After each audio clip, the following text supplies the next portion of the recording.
All right, friends, let's settle in. It is truly an honor just to get to spend these few minutes with you. I hope that you also feel that it's an honor just to pause all the busyness of the day and spend a few minutes with yourself. And so as you begin to just gently close your eyes or soften your gaze, just get really comfortable in that spot where you have found yourself, whether you're seated or lying down. Just really anchor down. Get comfortable. Feel secure. And then once you are in a place where the body feels good, let's turn our attention to the breath and just begin to take slow, deep inhales, followed by slow, full exhales. And reminding yourself that however long it takes me to breathe in, that is how long I need to breathe out. And just restore that sense of balance throughout your physical being, but also through your emotions and through your mind. And so just continue in whatever pace or rhythm of breath works for you. If at any point you need to adjust and change the body, then adjust. We need to be mindful exactly how we feel as we sit for this practice. And so as you're just mindfully paying attention to your breath, I want to share with you just what's been on my heart and my mind today. I had a plan to share something very different. But today, of all places, our meditation practice came to me this morning when I sat at the dentist. And so I would invite each of you just to think of something in your life that you find really challenging. It may be a relationship. It may be something that goes on at work.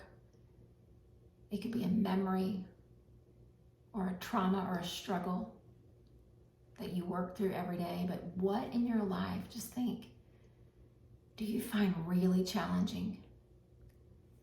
To the point that when you know you have to confront it or you know that you have to deal with it, you feel like your heart is beating out of your chest. Even before the event occurs, sometimes the anxiety of the anticipation is real. And it doesn't mean that our meditation practice is any less effective. It doesn't mean that we're any less spiritual. It means that we are human. We all have whatever these things are. And as silly as it sounds, I will tell you, for as long as I can remember, my thing that causes me anxiety, and I am not a person who gets anxious, my thing is the dentist. And so for a couple hours this morning, as I was anticipating today is the day, I knew what was coming, and I had two choices. Work myself up to the point that my heart wants to beat out of my chest, or use these tools that I both practice and that I share every single day. And I would like to tell you that when I immediately woke up this morning, the first thing I did was practice my tools.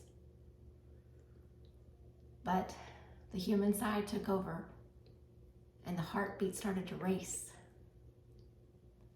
And I was about an hour from having to leave, and I caught myself and said, okay, this is not how I'm meant to live. So I want to just pause, and each of you think of your thing and how when you know that it's coming across your schedule today, or when you know you have to interact with that person, the anticipation of it sometimes causes the trauma and the anxiety more than the actual thing. So I would just invite you to recognize that about yourself, if that's ever happened to you, because I recognized it this morning. And so then I paused and I thought, I practice these tools every day. I share these tools every day. Tools like we close our eyes when we meditate, meaning block out the distractions of the world. We intentionally focus on the breath when we're meditating, which means that we give our nervous system a break, a rest. Oftentimes, and it's true for me, we show up to meditate in the same spot, and so that consistency, that stability, it's another tool. Some of you, like me, meditate with a mantra. You have a mantra, or you have a phrase, or you have a word. Again, it's a tool. So about an hour before it was time to go, I decided I got to dig into the toolbox. So I went into my phone. I created just a really simple playlist that has my mantra on it, being sung by different people. I put my headphones in my purse and I went on my way. And I got there and I breathed. And I tried to speak kindly to each person that I interacted with, but all I could think of was getting in the chair and plugging in my ears to try to let go of the distraction. But what I noticed was even before all the activity of this dentist appointment happened, as I tried to speak kindly and compassionately to each of these people, they gave it right back. Some of them know of my issues at the dentist, and some of them were new today. But they began to create this physical environment around me of just good, kind energy. And I realized I'm gonna be just fine. And so when it was time for all the activity to happen, I only needed one earbud. I left the other earbud out. I closed my eyes. I began to take slow, deep breaths. And I listened to that mantra over and over and over, to the point that I didn't even realize we were finished. And I say that to you again. I know it is a silly example, but we all have those things in our life. They manifest in different ways. They are sometimes in people that we dread interacting with. They're sometimes in situations at work that just cause us lots of worry and discord. And sometimes there are these memories in our head that pop up, and we wish we could just push them away and hide. But I want to share with you today that every time you show up for meditation, whether it's here collectively or on your own or in whatever way that this looks for you, you are adding to this toolbox.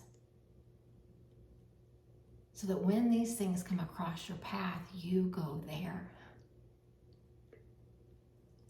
And just like these incredible humans at the dentist office were projecting kindness and compassion back into the air around me, when you can go to that toolbox and breathe and say your mantra if you have one, and close your eyes and pause, and place your hand on your heart or whatever it is that you do, you'll also shift the air around you.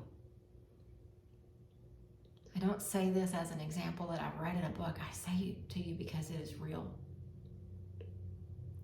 And so what I'd invite all of us to do for these last few minutes that we've got together is just sit in the quiet with that thing, that situation. Let's sit with it. We all know we have them. But let's utilize these tools almost like we're kind of wrapping that thing up in these tools. And so our eyes are already closed. Let's go back and find that breath. Slow breath in and a deep breath out. Feel the security of the space where you are. Once I grow quiet in just a second, if you have a mantra, say it in your head, say it out loud. If you don't, just place your hand on your heart and let your mantra just be peace. And let's see if we can fill ourselves up with the tools that we need so that the next time this thing comes across our path, we are ready so that our peace is not dismantled.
And as we each just continue to be in our space, breathing our breath, feeling the air around us,